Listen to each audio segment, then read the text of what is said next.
Today, being the Holy Thursday, the church celebrates three things: the institution of the priesthood, the institution of the Holy Eucharist, and the mandatum, the commandment to love and to serve one another, as given by Christ to his apostles in the night of his own Last Supper.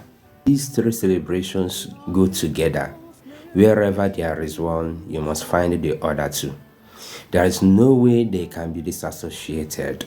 They are interwoven. Even the ordination of a priest can never happen without the celebration of the Holy Eucharist. After the ordination of a priest, the next thing that comes in line in the ritual is the handing over of the instruments of labor by the bishop to the priest. And what does the bishop hand over? The bishop hands over to the newly ordained priest the chalice and the pattern on top of it, and gives it to the priest as the instrument that he should be using to do his work.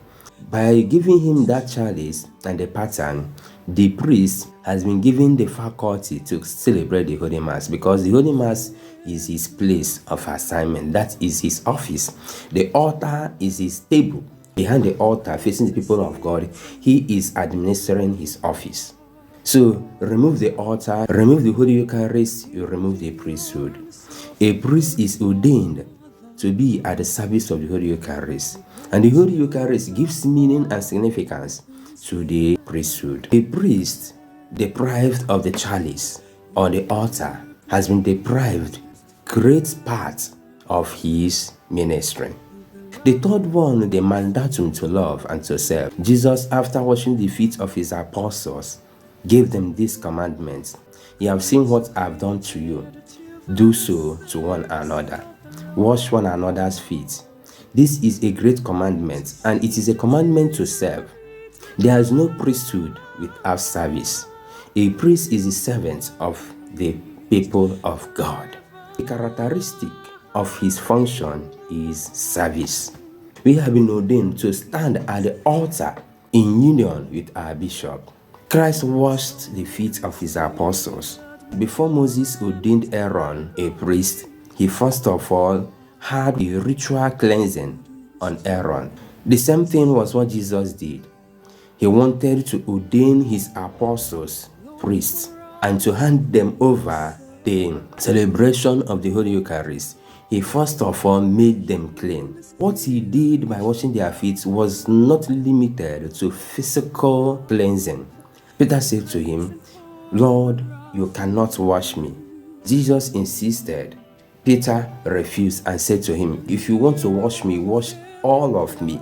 Jesus said to him that someone who has taken his bath has no need of washing again. This is a physical washing. Jesus, after doing that, said something. He said to Peter, "You are clean, but not all of you." By this, he was pointing to the one that would betray him. They were clean in conscience. They were clean at heart. They were clean internally, spiritually. But someone among them was not clean. Even though this particular person received the physical washing of the feet, but internally he was not clean. So Jesus was actually celebrating a sacrament. The washing of their feet was a sign of their internal cleansing. As he was washing their feet, he was internally cleansing them to be able and worthy to receive that office of sacred priesthood. Do this in memory of me. So the apostles who were ordained priests at the point of the Last Supper. These three celebrations that we have today are pointing out that a priest is for the Holy Eucharist, while the Holy Eucharist gives meaning to the priest. That's why he is even called a priest, because there is no priesthood without sacrifice. No matter the religion, as long as you are a priest in any religion, what gives meaning to your priesthood is sacrifice. The institution of the Holy Eucharist completes priesthood and it brings it to perfection. What of the other functions of a priest? For instance, preaching the gospel, celebrating other sacraments like confession and other things. All those ones receive their potency, their power from the Holy Eucharist. No sacrament can stand alone outside the Holy Eucharist. So if the priest is ordained for the Holy Eucharist, a priest is ordained for the other sacraments as well. All of them receive their potency by the virtue of the Holy Eucharist. And there's no Holy Eucharist without the priest. And once a priest is there, the Holy Eucharist will be there. But then, remember that without the Holy Eucharist, you can be a preacher, you can be a pastor, you can be anything, but you are no priest.